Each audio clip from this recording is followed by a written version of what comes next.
So the idea behind this video came to my mind when I visited one of the few places in my city that sells comics as well as comics merch and encountered this. This is a McFarlane Toys action figure of Superman Blue, who is one of the most infamous versions of mainstream Superman and apparently one of the most hated. And yet, here he was, on display for purchase in the year 2025. So, how hated is he really if action figures of him are profitable enough to be sold years after he was prominently featured in the source material? Okay, for those not in the know, a little backstory is in order. Superman Blue first appeared in one of DC's classic imaginary stories all the way back in the Silver Age. Imaginary stories were ones where the creative teams would do wacky, out-of-continuity stuff. In Superman 162, Superman ends up getting split into a red Superman and a blue Superman who basically come together to create world peace. For a much better video on that story, Casually Comics has an excellent video for you to check out that has been linked in the description below. Fast forward to the 90s and Superman is in a bit of a rut. The story, The Death of Superman, had recently brought back the Man of Steel into the public consciousness in a big way, and DC was struggling to maintain that momentum. They brought him back to life, finally married him off to Lois Lane, and their most recent attempt at the time was giving him a mullet. Okay, I have been told that writer Dan Jurgens insists that it's just a long-haired look and not a mullet, so I won't argue. And their last best hope for maintaining Superman's newfound public relevance was to refer back to the Superman Red-Blue story from Superman 162.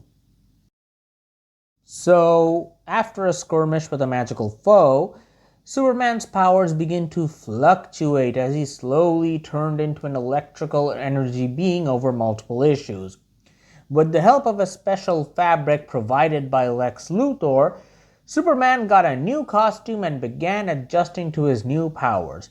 This included intangibility, the ability to process data from the internet, and a wide variety of energy and electrical powers. Interestingly, he could now turn off those powers and become a fully human Clark Kent.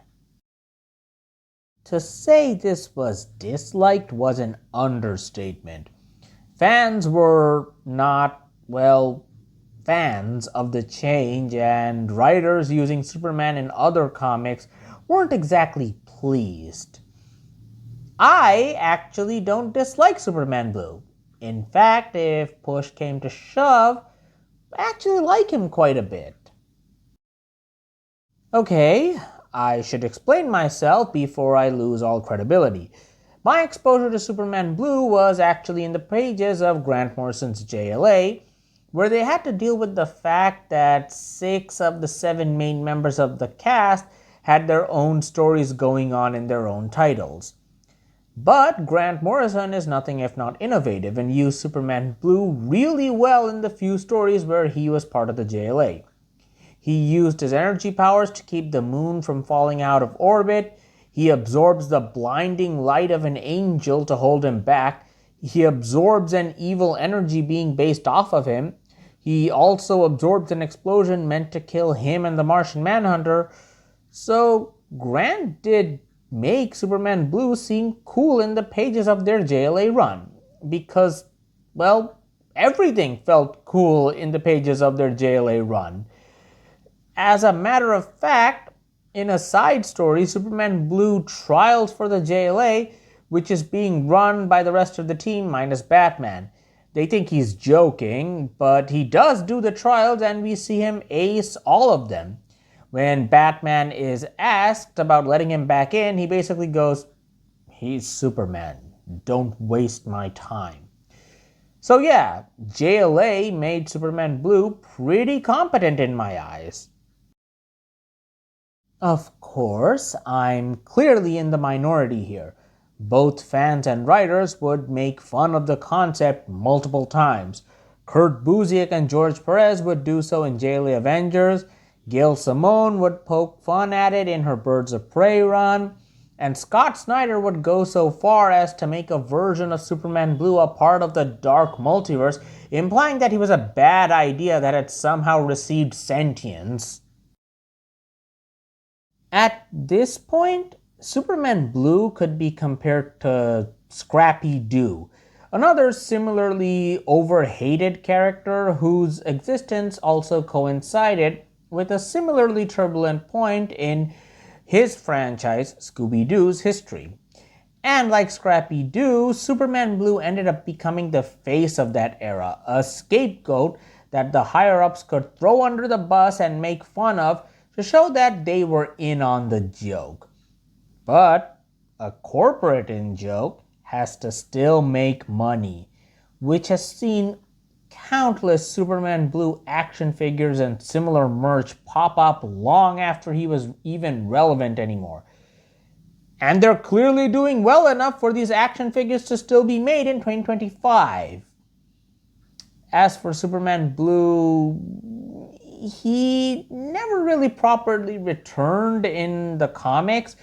Superman's son John got to be Electric Blue in his own series for a bit, but outside of that, not much. Also off topic, but John had more chemistry with that one thief in that story than he's ever had with Jay Nakamura. That's right, I'm a hashtag John that thief whose name I cannot remember shipper. In the end, with the benefit of hindsight, let's be honest, the idea was clearly not meant to be a permanent change and was only meant as a headline-grabbing gimmick. Oh no, Superman is blue! But people weren't as saturated by this sort of thing at the time, and as such, because it was such a drastic change, Superman Blue kind of stuck in everyone's mind as that thing that made Superman comics bad for a while. Which isn't really true if you actually go and read the Superman comics featuring him. As for me, well, this was something in the vein of Capwolf or Frankencastle, a period piece that gave that era its own unique identity. How can I bring myself to hate that? Beginning in March, DC Comics will change Superman's traditional red and blue costume to a new form-fitting bodysuit. The problem with the old costume? Not gay enough.